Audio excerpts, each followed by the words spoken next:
could have seen us gunning, passing the folks along the road just as they were standing. All the lads and lasses there, all with smiling faces, gunning along the Scotswood Road to see the bleeding races. Welcome to another Old Geordie Geezers review. As I mentioned before, I'm not trying to blind you with technical specifications or impress you by taking things out of a box. It's just a case of this is what I bought and this is how it went. In some cases it goes well, in others not quite so well. So let's get on with the Old Geordie Geezers review of the LG G4 smartphone. In the Middle East, service providers never really took to the sign this contract and have a free phone type of deal. Handsets were generally purchased separately and at great expense. So in my time in the Middle East, I've been through most of the makes available with varying degrees of satisfaction. Earlier this year, my 18-month-old Samsung took a nosedive with what is referred to on the internet as a common fault. And rather than reward Samsung for selling me a duff product, I decided it was time for a change, because I'm like that. The local department store had the LG G4 on special, and as it came with two fancy clip-on leather look covers, how could I resist? From the day I bought it, I had problems with dual SIM operation. People were complaining they couldn't reach me and I wasn't replying to their text messages. If I did the infamous technological reset, power off and back on again, I'd immediately see the signal strength bars magically reappear, and I'd also receive half a dozen messages that had apparently just been sitting in the ether for days waiting for me to reappear on the network. Of course, the local LG team insisted that this was normal, and a problem with the service provider and nothing to do with the handset. They flatly refused to even look at the phone. If there's one thing you become accustomed to with Middle East customer service, once you get past the language barrier that is, it's the old chestnut, "Oh, they all do that, sir." 3 months later, I started having problems with my memory card. The LG would suddenly decide that the card either needed to be reformatted or wasn't even there at all.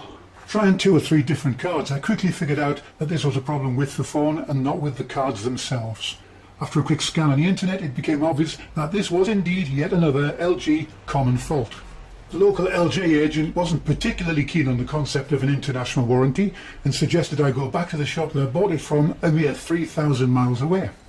As the phone had a healthy 16 gigabytes of built-in memory, not having access to the external memory card was something I could cope with, at least until I found a semi-serious LG service centre. I'd have been better off searching for the elusive Patagonian pink-eared unicorn. Keeping things interesting, a couple of months later I was greeted by a new error message informing me that the battery I was using in the phone was not a genuine LG item. It would then halt the boot process and switch itself off. This was rather strange, as it was definitely the one that I'd been using since I bought the phone, so I can only assume that somewhere along the line it went out and got itself a job with Energizer. Another net scan later, and sure enough, this turned out to be yet another LG common problem. It has to make you wonder, what does an uncommon problem look like with LG? I managed to find a fix by switching the phone on when it was plugged into the charger and leaving it there until fully charged. However, if I tried to reboot the phone while it wasn't connected to the charger, it would just bitch about the battery again and switch itself off. Could this be what they refer to as a power struggle? I took this as the final hint that the LG was not for me, bit the bullet and went back to Samsung. After another visit to another LG agent and another round of sniggering at the mere mention of an international warranty, at the ripe old age of 9 months, my LG G4 was retired to the scrap bin with a personal vow to go mainstream next time and favour customer service over fashion. After a couple of months, I remembered that the LG had an IR blaster installed and decided to download an app so I could at least use it as a universal remote control for my TV, DVD, amplifier, etc.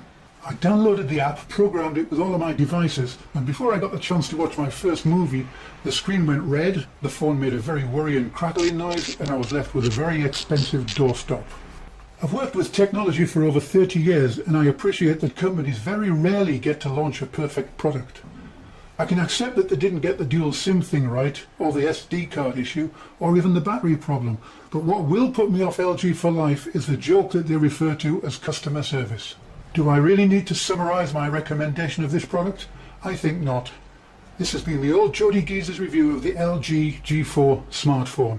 It's just a shame that it was the phone that was supposed to be smart and not the Old Geordie Geezer.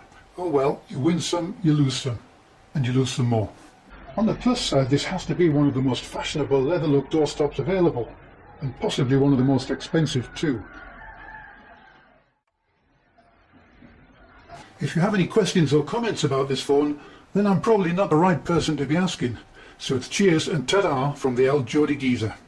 All the lads and lasses there, all with smiling faces, coming along the Scotchwood Road. They say they're bleeding razor.